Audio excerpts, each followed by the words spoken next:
Today is the 17th of July, and it's time for yet another not particularly interesting, very vague and probably quite boring vlog.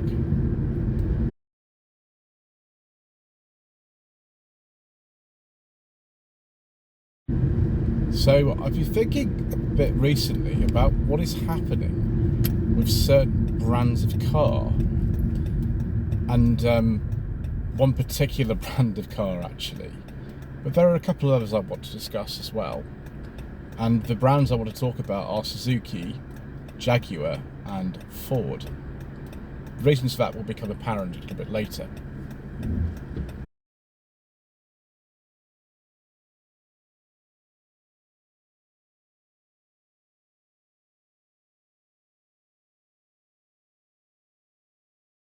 So let's start with Suzuki.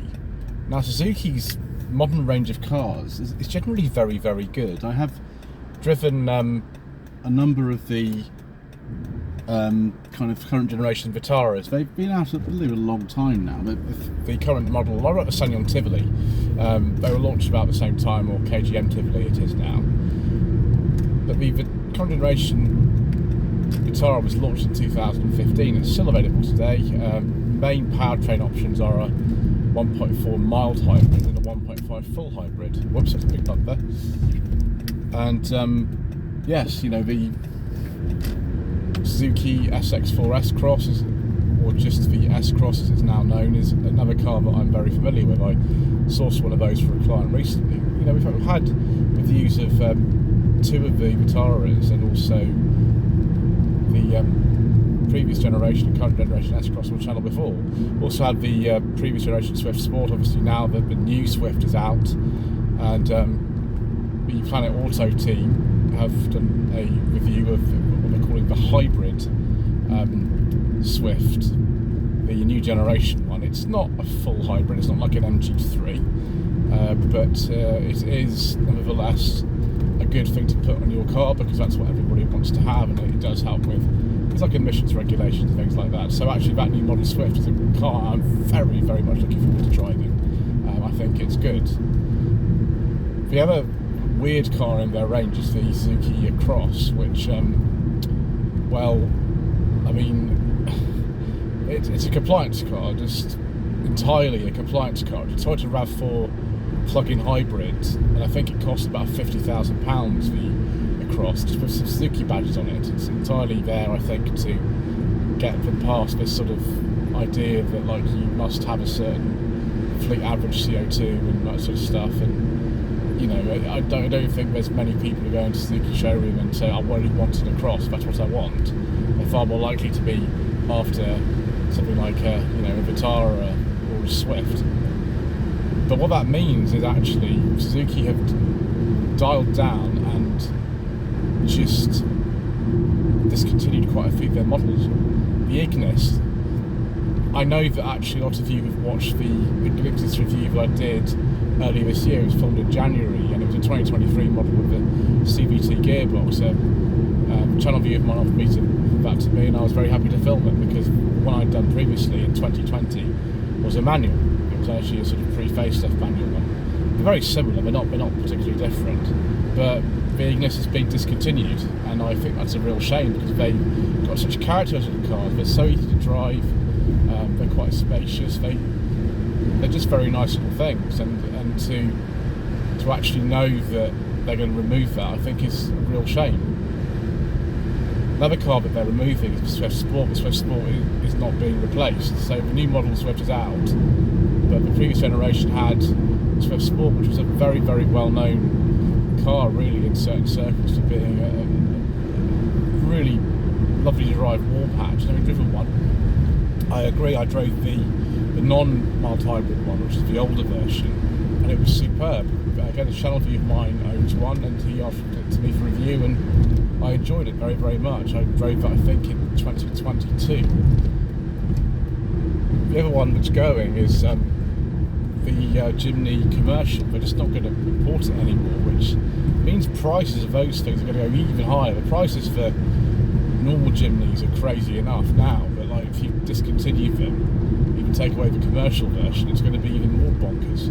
So it's a shame. I know why. It's because of getting emissions regulations and things like that, but it's a shame. Last one is the Suede, which is a bit like the Suzuki Across. It's a rebadged Toyota. This time it's a rebadged Toyota Corolla. I think they call it the Sports Touring or Touring Sports. I forget exactly which way around it is, but the estate version anyway of the Corolla. And again, it's a bit of a weird thing because I don't know who would go into necessarily a Suzuki showroom and want a hybrid estate car. It's not really the traditional thing Suzuki has to sell. But nevertheless, I have seen them around, but they're vastly outnumbered by the Toyotas. And of course, you get a standard 5-year warranty on a Toyota, and you can take it up to 10 years if you have it serviced at a dealership in accordance with manufacturer's requirements. You can up put it 10 years. Suzuki, it's a 3-year warranty, and that's it. I think that's one of the reasons, and I'm not sure if it was that much cheaper than the Corolla.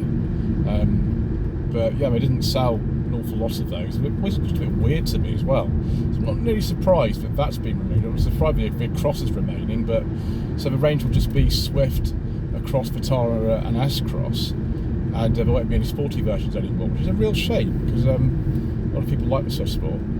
Let's go now on Jaguar. Jaguar have finally announced that having discontinued the XE, the XF and the F-Type, I think this has happened all in the last year, but they're now going to also discontinue the E-Pace and the I-Pace. Now the I-Pace has been on the cards for discontinuation about a year now. It was announced in August 2023, and they did say that they would remove all the current line of Jaguars by 2025, so they're well on course for that. They've just removed all of them apart from the F-Pace. The F-Pace is going to be the only Jaguar that you can buy, and being someone who likes, Jaguar sports cars and Jaguar saloons, I think that's a real shame.